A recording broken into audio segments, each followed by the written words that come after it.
आदरणीय डॉक्टर कार्तिक चंद्र डे जी, प्रिय चंद्रशेखर जी, सभागार में उपस्थित प्रोफेसर अरुण होता जी, प्रोफेसर रंजीता चक्रवर्ती जी, महाविद्यालय परिवार के सदस्य और इस संगोष्ठी का संयोजन कर रही प्रिय सुलोचना दास, मित्रों और प्रिय विद्यार्थियों, इस महाविद्यालय में मैं तीसरी बार पिछले 8-10 वर्षों में तीसरी बार इस महाविद्यालय में हूँ। अच्छा लगता है। यह भी अच्छा लगता है कि यहाँ पर आप लोग हिंदी हो, बांग्ला हो, नेपाली हो, साहित्य संस्कृति की बातें करते हैं। यह भी अच्छा लगता है।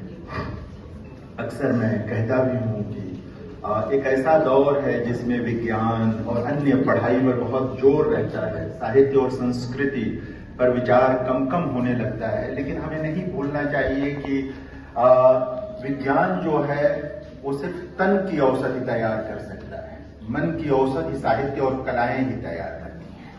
विज्ञान के पास मन की कोई औषधि नहीं है। तो अंततः हमें साहित्य, संस्कृति और कलाओं के बारे में सोचना चाहिए और विज्ञान और कलाओं को, साहित्य को एक दूसरे के विलोम के रूप में नहीं देखना चाहिए, एक दूसरे के पूरक के रूप में देखना चाहिए। मेरे ख्याल से बैठ जाएं तो मैं बात रखूं।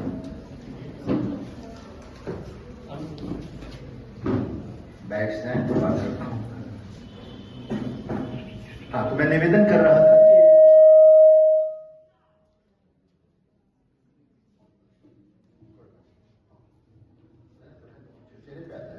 ज्यादा तन्ना पड़ जाएगा।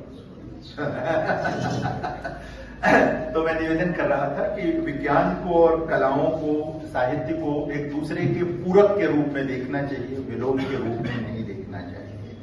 राष्ट्रीय शिक्षा नीति ने यही कार्य किया है।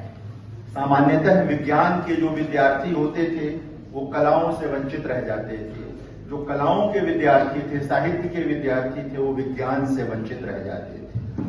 जो इसमें एक अवधारणा नहीं आई मेजर और माइनर की, उसने ये संभव किया कि फिजिक्स पढ़ता, केमिस्ट्री पढ़ता, कोई भी विज्ञान की किसी भी शाखा में अध्ययन करता कोई विद्यार्थी अगर संगीत में रुचि रखता है तो एक पर्चा वो संस्कृति का, म्यूजिक का भी पढ़ सकता है, एक पर्चा वो कविता का भी पढ़ सकता है। बहुत पहले यह प्रयोग तो अब आया, जब मैं जवाहरलाल नेहरू यूनिवर्सिटी में पढ़ता था, जेएनयू में, तो जेएनयू की जो पूरी संकल्पना थी उसमें इसके लिए बराबर अवकाश था।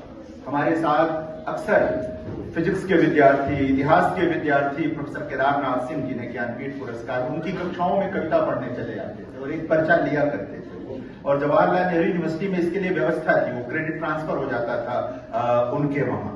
इंदिरा गांधी राष्ट्रीय मुक्त विश्वविद्यालय में हम वर्षों से इसकी प्रैक्टिस करते रहे हैं कि जहां पर क्रेडिट ट्रांसफर होता रहा है और हम लेकिन राष्ट्रीय स्तर पर इस अवधारणा को ले आना कि विद्यार्थी की जो जरूरत है वह भी हो और जो उसकी अभिरुचि है वह भी हो, यह एक बड़ी घटना है।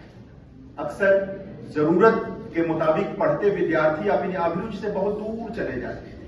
ऐसे लोग आपको बहुत सारे मिलेंगे जो कहेंगे कि बचपन में मैं भी कविता लिखता था या लिखती थी, लेकिन फिर विज्ञान पढ़ने लगा, मेडिकल साइंस में चला गया, कहीं छूट गया, या नृत्य करते थे या म्यूजिक में उनकी गति थी, चीजें छूट गई।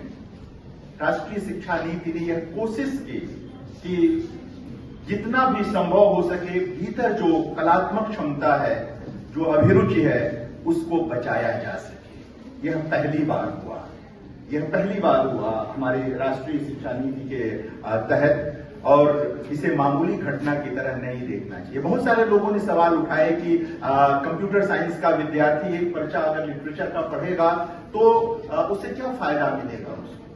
ये फायदा और नुकसान का जो मामला है, जिसे हम अक्सर लाभ वाले खाने से देखते हैं, आर्थिक लाभ या इस तरह के लाभ से देखते हैं, उस पर विचार करने की जरूरत है कि अगर कंप्यूटर साइंस का एक विद्यार्थी म्यूजिक का एक क्लास पढ़ता है, लिटरेचर का एक पर्चा पढ़ता है, उसके भीतर जो मनुष्यता सूख रही होती है वह नहीं सूखने पाती है। संबंधों को, राष्ट्रीयता को, संस्कृति को समझने का जो बोध कई बार अपने जो उनका एक तरह स्ट्रक्चर है विज्ञान की पढ़ाई का, उस स्ट्रक्चर के नाते उससे वह जो दूर हो जाता है, कम से कम उससे उसका बचाव होगा। यह चिंता बड़ी चिंता है। एक राष्ट्र सिर्फ विज्ञान पढ़ा करके, एक निश्चित ढांचे में विज्ञान पढ़ा करके, मैनेजमेंट पढ़ाकर तरक्की नहीं कर सकता। जब तक वह अपने लोगों के भीतर सांस्कृतिक बोध नहीं पैदा कर सकता, अपनी राष्ट्रीयता की भावना को नहीं पैदा कर सकता, तब तक वो शिक्षा सिर्फ और सिर्फ नौकरी की शिक्षा रह जाती है, भौतिक सफलताओं की शिक्षा रह जाती है। और शिक्षा का उद्देश्य सदा से, अगर हम फिर अब पीछे जाएंगे, हम अपने आर्ष ग्रंथों की तरफ जाएंगे, तो हमारे वहां शिक्षा का हमेशा यह मतलब रहा है कि आपके व्यक्तित्व की भी उन्नति होनी चाहिए, आपकी सामाजिक उन्नति भी होनी चाहिए और राष्ट्र की उन्नति भी होनी चाहिए। इन तमाम अवधारणाओं को लेकर के राष्ट्रीय शिक्षा नीति का पूरा जो गठन हुआ, जो तय किया गया, ये सारी चीजें उसके भीतर हैं। जाहिर तौर पर जब कोई नई चीज आती है तो उसकी चुनौतियां भी दिखाई देती हैं, उसकी परेशानियां भी दिखाई देती हैं।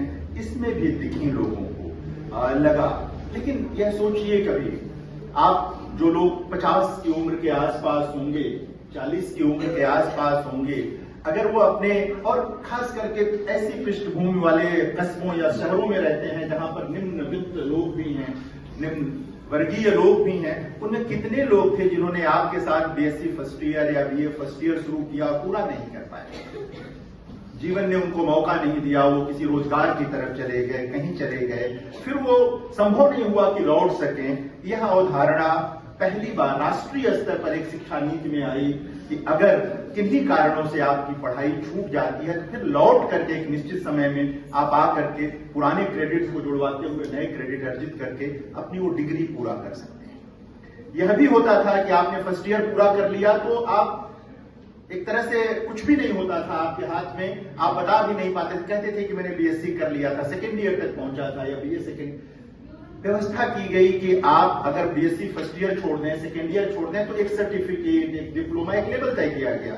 1 वर्ष छोड़ने पर आपको सर्टिफिकेट, 2 वर्ष छोड़ने पर डिप्लोमा, 3 वर्ष पर आपको डिग्री मिल जाएगी, 4 वर्ष में ऑनर्स मिल जाएगा। नई जो 4 वर्ष की अवधारणा आई है, जिसके बाद आप रिसर्च की तरफ जा सकेंगे। रिसर्च अगर आपके दिमाग में है कि आपको रिसर्च करना है, आगे जाना है, तो उस दिशा में बढ़ सकते हैं। ये अवधारणा भी पहली बार आई कि आपने जितनी पढ़ाई की, कम से कम उसका एक सर्टिफिकेट आपके पास हो, यह विश्वास आपके पास हो कि जो वक्त आपने लगाया था उस वक्त का एक मतलब भी निकला, एक सर्टिफिकेट आपके पास आया, ज्ञान तो आपने अर्जित किया ही किया। यह अवधारणा भी पहली बार राष्ट्रीय शिक्षा नीति लेकर आई कि कुछ भी खाली नहीं जाना है, खाली नहीं लौटना है, आपको नहीं लौटना है। ये बड़ी बात, ये मामूली बात नहीं थी। जो लोग शिक्षा की दुनिया में हैं, जो लोग लगातार उसमें काम कर रहे हैं, खासकर विश्वविद्यालयों के तंत्र से जुड़े हुए हैं, वो जानते हैं कि कितना कष्ट होता है जब किसी का बीच में कुछ छूट जाता है या रह जाता है।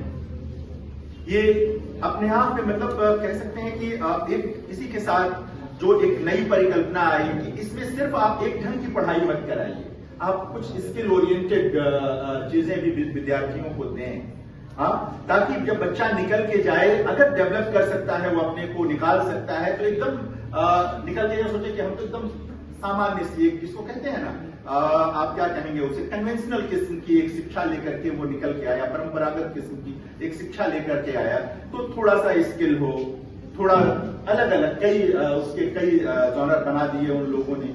और शुरू में देखने पर लगता था कि क्या फर्क पड़ेगा, एक हिंदी साहित्य का विद्यार्थी पढ़ ले, आदिकाल से लेकर के आज तक की कविता, साहित्य सब कुछ है, क्या जरूरत है कि उसको इतिहास का भी एक पर्चा पढ़ना चाहिए, क्या जरूरत है कि ज्योग्राफी, भूगोल का भी एक पर्चा पढ़ ले, वो म्यूजिक का भी एक पर्चा पढ़ ले, क्या जरूरी है कि वो स्किल का भी एक पर्चा पढ़े। लेकिन जरूरत है, अगर आपको स्थानीयता के साथ वैश्विकता भी चाहिए, अगर आप लोकल के साथ ग्लोबल के साथ जुड़ना चाहते हैं, तो आपकी प्रतिस्पर्धा बड़ी है, आप एक बड़े कंपटीशन का हिस्सा हैं, आप किसी छोटे दायरे में नहीं हैं। इसलिए ये चीजें जरूरी हैं वैश्विक स्तर पर खड़ा होने के लिए। राष्ट्रीय शिक्षा नीति ने यह किया कि हमारी जो भारतीय शिक्षा नीति है वह वैश्विकता के साथ कदम ताल कर सके, उसके साथ मिल सके। हमारा विद्यार्थी जब यहां से ग्रेजुएशन करके निकले और अमेरिका के किसी यूनिवर्सिटी में जाए तो उसे ये महसूस ना हो कि फिर 1 साल की उसको डिग्री करनी पड़ेगी, ब्रिज कोर्स जैसा कुछ करना पड़ेगा, फिर उसको दाखिला मिलेगा पीएचडी में, या इस तरह की कोई चीज करनी पड़ जाए। अब वो पूरी तैयारी के साथ जाएगा और सीधे उसके आगे की चीजें कर सकेगा। ये कोशिश है, इस दिशा में काम किया गया है। ये पहली बार हुआ, ये इस ढंग से सोचा गया और एकाएक नहीं हुआ, बड़े मंथन के बाद ये चीजें निकल करके आई हैं। और अभी तो प्रैक्टिस भी 4 वर्ष बीत गए, 5वां वर्ष शुरू हो गया है। अब कई चीजें सिर्फ संभावना में नहीं रह गई हैं, अब प्रैक्टिस में कई चीजें आ गई। खासकर केंद्रीय विश्वविद्यालयों में, मैं राज्य विश्वविद्यालयों के बारे में बहुत अवगत नहीं हूं इसलिए उस पर नहीं कह सकता, लेकिन केंद्रीय विश्वविद्यालयों में अब ये प्रैक्टिस का हिस्सा हो गया है, जहां पर अब 4 वर्ष का ग्रेजुएशन प्रोग्राम शुरू हो गया है, जहां पर अब हम लोगों ने बना लिया है कि पहले वर्ष के निकलने के बाद सर्टिफिकेट, 2 वर्ष पर डिप्लोमा, 3 वर्ष पर डिग्री, मास्टर डिग्री में अगर फर्स्ट ईयर छोड़ देता है तो उसे पीजी डिप्लोमा मिलेगा, अगर पूरा कर लेता है तो उसे प्रॉपर पीजी डिग्री मिलेगी, और उस डिग्री का भी कोई उपयोग जीवन में होगा। इसकी भी एक संरचना सरकार के पास है, सरकार की दृष्टि में है। तो यह एक बड़ी चीज है। ड्रॉप आउट की जो समस्या मैं कह रहा था, पहली बार हुआ कि किसी शिक्षा नीति ने यह सोचा। अक्सर हम आंकड़े पढ़ते थे कि उच्च शिक्षा में लोगों ने प्रवेश लिया 36 लाख, पास हुए 10 लाख, 12 लाख, बड़ी संख्या ड्रॉप आउट। और ये राष्ट्रीय समस्या है, ये व्यक्तिगत समस्या नहीं है। एक व्यक्ति का ड्रॉप आउट करना, एक व्यक्ति का बीच में छोड़ना सिर्फ उस व्यक्ति की समस्या नहीं है, सिर्फ उस व्यक्ति की असफलता नहीं है, राष्ट्र की असफलता होती है, ये राष्ट्र की समस्या होती है। और इसे सरकारों को सोचना होता है, इसलिए सोचा, इसलिए ये चीजें निकल करके इसमें आई हैं और उस पर विचार किया गया।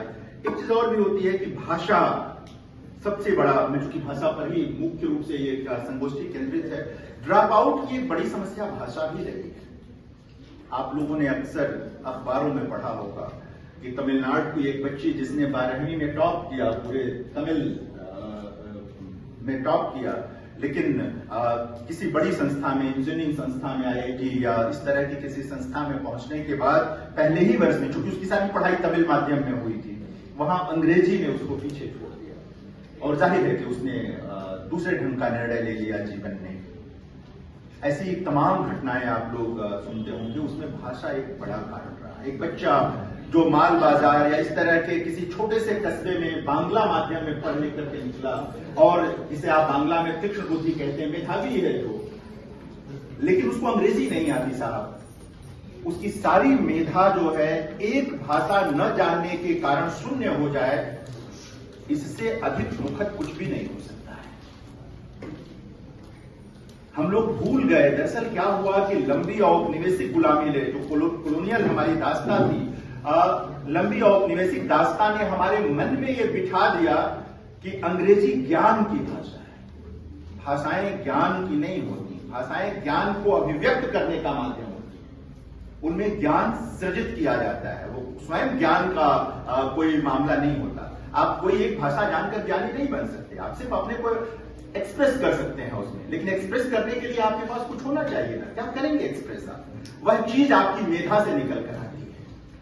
हमारे लाखों करोड़ों बच्चे जो मेधावी हैं, वह सिर्फ एक कॉलोनियल दास्ता, एक औपनिवेशिक दास्ता की भाषा के कारण पीछे छूटते रहे। पहली बार राष्ट्रीय शिक्षा नीति ने मातृभाषाओं पर बल दिया, कहा कि मातृभाषाओं में शिक्षा की बात करो। कोई बच्चा बंगाल का है, बांग्ला में पढ़े, कोई बच्चा तमिलनाडु का है, पढ़े वो, उत्तर प्रदेश का है, हिंदी में पढ़े वो। अपनी मातृभाषा में पढ़ करके भी वह व्यक्तिगत, सामाजिक और राष्ट्रीय विकास कर सकता है, और लोग करते रहे हैं। पूर्व में उदाहरण है इसके, उदाहरण है इसके।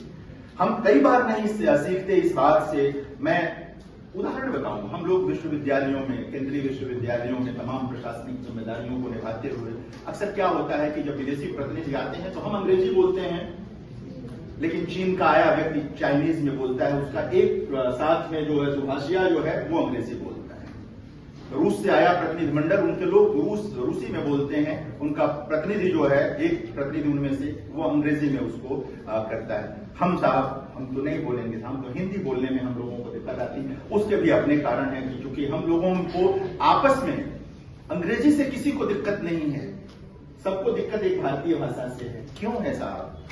मैं बार बार यहां भी मैं कह चुका हूं पहले, हिंदी किसी भी क्षेत्र की भाषा नहीं है, इस बात को याद रखिए। हिंदी इस देश में किसी भी एक क्षेत्र की भाषा नहीं है, वो पूरे राष्ट्र की भाषा है। हिंदी जिसे आज हिंदी में मैं बोल रहा हूं, अगर उसे ठीक ठीक पुराने रूप में देखेंगे तो वो मेरठ के आसपास के कौरवी इलाके की छोटी सी भाषा है, छोटे से इलाके। यह हिंदी जिसमें मैं बोल रहा हूं, यह तो आजादी की लड़ाई के दिनों में विकसित भाषा है, उस दौर में यह विकसित हुई भाषा, और पूरे देश में इसका विकास हुआ। आप में से शायद कुछ लोग नहीं जानते होंगे, हिंदी को पहली बार राष्ट्रभाषा 1878 में बंकिम चंद्र चटर्जी ने कहा। किसी हिंदी वाले ने इसको राष्ट्रभाषा नहीं कहा, किसी हिंदी वाले ने कभी हिंदी को राष्ट्रभाषा नहीं कहा। सभी राष्ट्रभाषा कहने वाले हिंदी को गैर हिंदी जो लोग थे, हिंदीतर लोग थे। महात्मा गांधी रहे हों, दयानंद सरस्वती रहे हों, देवेंद्र नाथ ठाकुर रहे हों, क्या कहते हैं, नाम लिया ही मैंने अभी, बंकिम रहे हों, राजगोपालाचारी रहे हों, ये सब के सब लोग हिंदीतर लोग थे, जिन्होंने ये माना कि भारत में आजादी की लड़ाई लड़ने का अगर कोई एक भारतीय भाषा कोई हो सकती है तो वो हिंदी हो सकती है। निवेदन सिर्फ यह है कि अपनी मातृभाषाओं को सर्वोच्च रूप में ले जाएं, जिस हम क्षेत्र के हैं, लेकिन एक भारतीय भाषा को तो हम लिंक लैंग्वेज बनाएं, सेतु भाषा बनाएं। हम एक विदेशी भाषा को सेतु भाषा आज भी बनाए हैं, और अब तो इस कदर बनाते जा रहे हैं कि कल को भारतीय भाषा हो जाए। और हमारे नॉर्थ ईस्ट के में तो उसको राजभाषा मान भी लिया गया। नॉर्थ ईस्ट के कुछ राज्यों ने तो अब अंग्रेजी को अपनी राजभाषा मान भी लिया। खैर, हम कोई भी भाषा प्रेमी किसी भाषा का दुश्मन नहीं हो सकता। अंग्रेजी जानिए, फ्रेंच जानिए, जर्मन जानिए, दुनिया भर की भाषाएं जानिए। अगर आप एक भाषा से प्रेम करते हैं और सचमुच प्रेम करते हैं, तो आप दूसरी भाषा के प्रति घृणा नहीं रख सकते, उसका अनादर नहीं कर सकते। आपको हर भाषा अच्छी लगेगी। पहली बार राष्ट्रीय शिक्षा नीति ने भारतीय भाषाओं पर बल दिया और कहा कि भारतीय भाषाओं में बातचीत होनी चाहिए, उस पर पढ़ाई होनी चाहिए। और आप लोगों ने सुना होगा कि कई जगहों पर अब मेडिकल की पढ़ाई और इंजीनियरिंग की पढ़ाई भारतीय भाषाओं में संभव हो गई। गुजरात में, तमिलनाडु में, हिंदी में भी, मध्य प्रदेश में और कई जगहों पर ये होने लगा है। और निश्चित जानिए कि अगर हम इस दिशा में सफल हुए तो हमारे बहुत सारे मेधावी बच्चे, तीक्ष्ण बुद्धि बच्चे जो हैं, वो आने वाले दिनों में बड़े डॉक्टर बनेंगे, बड़े इंजीनियर बनेंगे। अंग्रेजी उनके लिए बाधा नहीं बनेगी। राष्ट्रीय शिक्षा नीति को इसलिए भी सफल बनाना जरूरी है, इसलिए भी इस पर बात करना जरूरी है कि भारतीय भाषाओं को आगे ले जाना है, उन्हें किचन लैंग्वेज में तब्दील नहीं करना है। धीरे धीरे पता चला कि आप सिर्फ खाना खाते समय बांग्ला में बोलिए, शेष समय तो एलीट बनना है इसलिए अंग्रेजी बोलिए। हम किचन में हिंदी बोलेंगे, शेष समय तो अपनी बेटियों के साथ, अपने परिवार के साथ अंग्रेजी बोलेंगे। साहब, ये मानसिकता बदलने की जरूरत है। राष्ट्रीय शिक्षा नीति यह भी कहती है कि भारतीय भाषाओं को सिर्फ तरकारी मांगने के लिए और दाल मांगने में तब्दील मत कर दीजिए, उसे बनाइए ज्ञान विज्ञान की भाषा, चाहे वो बांग्ला हो, चाहे हिंदी हो, चाहे मलयालम हो, कोई भी भाषा हो, उसको बनाने की जरूरत है। तो एक नया पर्यावरण बनने की ओर है राष्ट्रीय शिक्षा नीति के माध्यम से, और मुझे उम्मीद है कि आगामी कुछ वर्षों में इसका बड़ा नतीजा हमारे सामने आएगा और वो सकारात्मक होगा। और हम उसमें नकारात्मकता मैं नहीं देख पाता कि कोई ऐसी चीज होगी। आप में से पता नहीं कितने लोग जानते हैं या नहीं जानते हैं, रविंद्र बाबू ने एक दो कविताएं हिंदी मिश्रित बांग्ला में भी लिखी। जानते हैं आप? एक दो कविता अपने भतीजे को एक चिट्ठी लिखी थी उन्होंने, उसमें वो हिंदी में होते, ऐसी हिंदी है जिसे अगर आप पढ़ेंगे तो ये सारी चीजें हैं। यानी कि ये वे लोग थे जिन्हें भारतीय भाषाओं की ताकत पर भरोसा था, उन्हें था कि भारतीय भाषाओं में काम हो सकता है। रविंद्र बाबू, आप लोगों को क्या बताना है उनके बारे में? आप लोग बंगाल के लोग हैं, सारी चीजें हैं। तो ये कुछ बात मेरे ख्याल से समय ज्यादा तो नहीं दे रहा हूँ। नहीं, बहुत समय है। आयोजी का कहती है नहीं, इसलिए ना कि डॉक्टर साहब भी बोलेंगे, सब लोगों को बोलना है, सारी चीजें हैं।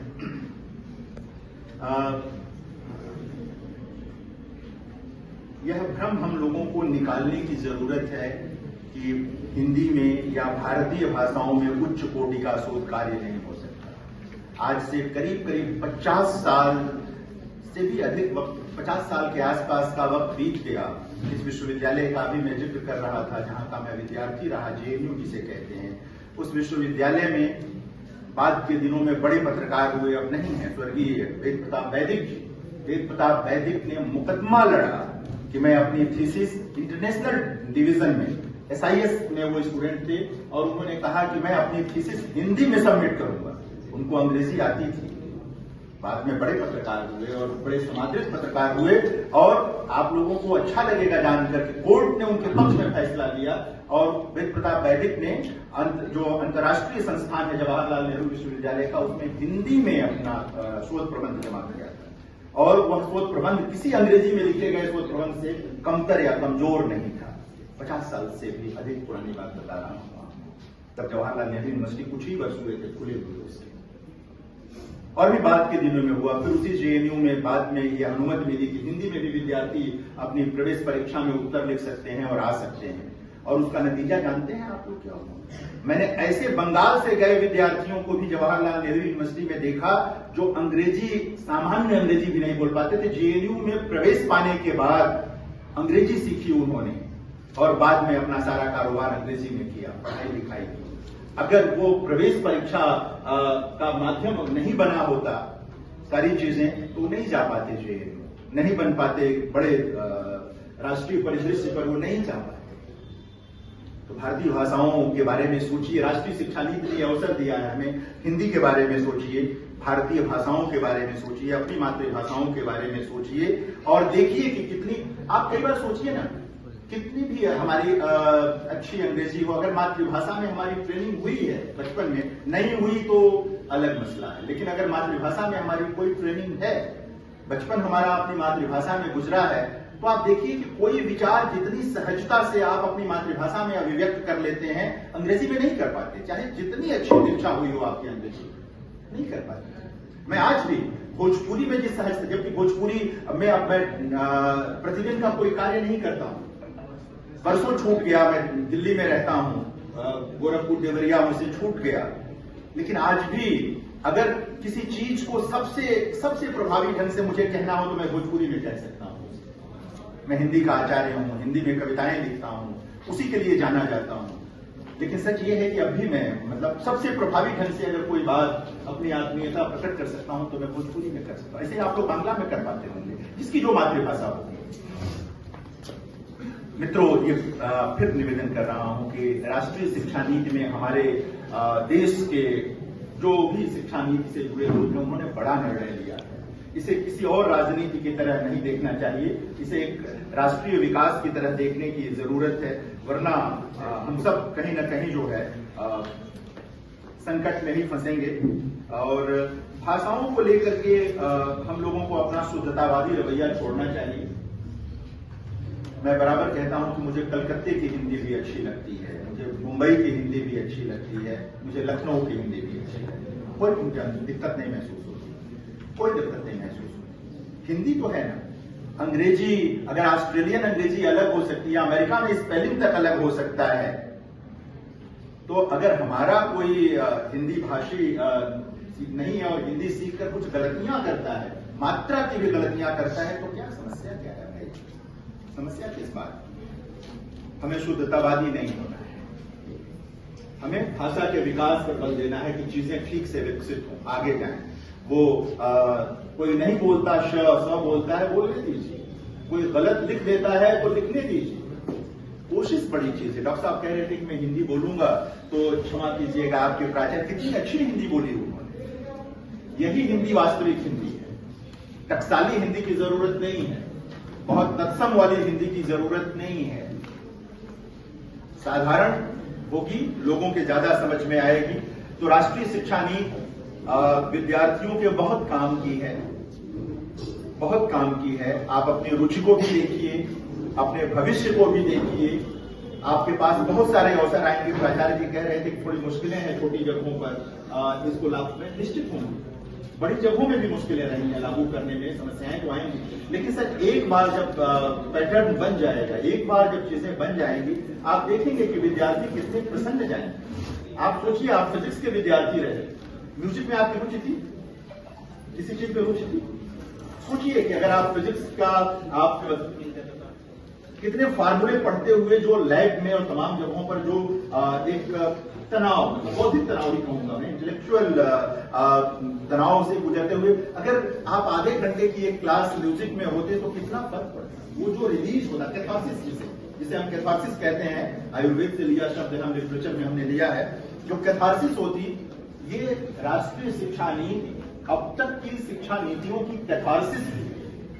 अब तक की जितनी शिक्षा नीतियां उनसे सीखा भी है, ऐसा नहीं है कि सब कुछ हटा दिया और सब कुछ खत्म कर दिया, उनसे सीखते हुए आई है। एक तरह की कैथारसिस भी यहाँ पर हुई है। मैं बराबर कहता हूँ कि डॉक्टर रघुवीर थे, उन्होंने शब्दकोश तैयार किए, हम लोगों ने बहुत परिश्रम किया, उनके प्रति मेरे मन में आदर है, लेकिन जिस तरह की शब्दावली में वो शब्दकोश बने, वो जाहिर है कि लोगों के प्रयोग के लायक नहीं है। वैज्ञानिक शब्दावली आयोग ने जिस तरह के शब्द बनाए हैं, उन शब्दों पर पुनर्विचार करने की जरूरत है हिंदी में भी फिर से, कि क्यों नहीं हम लोग प्रचलित शब्दों से हम शब्द बनाने की कोशिश करें।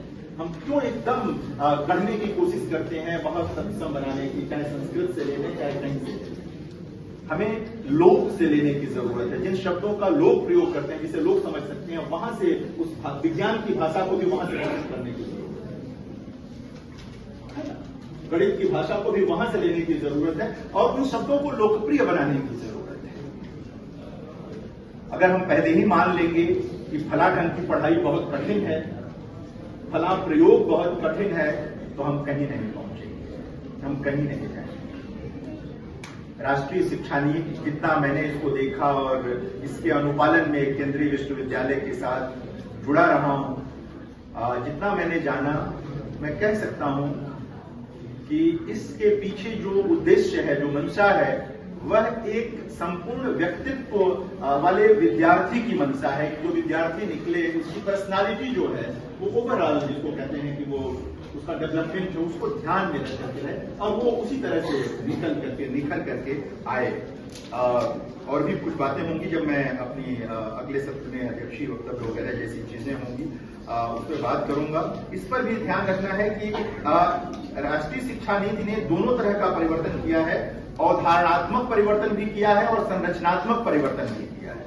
अवधारणा के स्तर पर भी चीजें बदली हैं और संरचना के स्तर पर भी बदली, स्ट्रक्चर पूरा बदल गया है, और बहुत सारी चीजें अवधारणा में कि किसके साथ क्या पढ़ सकते हैं, नहीं पढ़ सकते हैं, जैसी चीजें आई। तो बहुत धन्यवाद अभी इस सत्र के लिए, आभारी हूँ, आप सब लोगों ने मुझे सुना।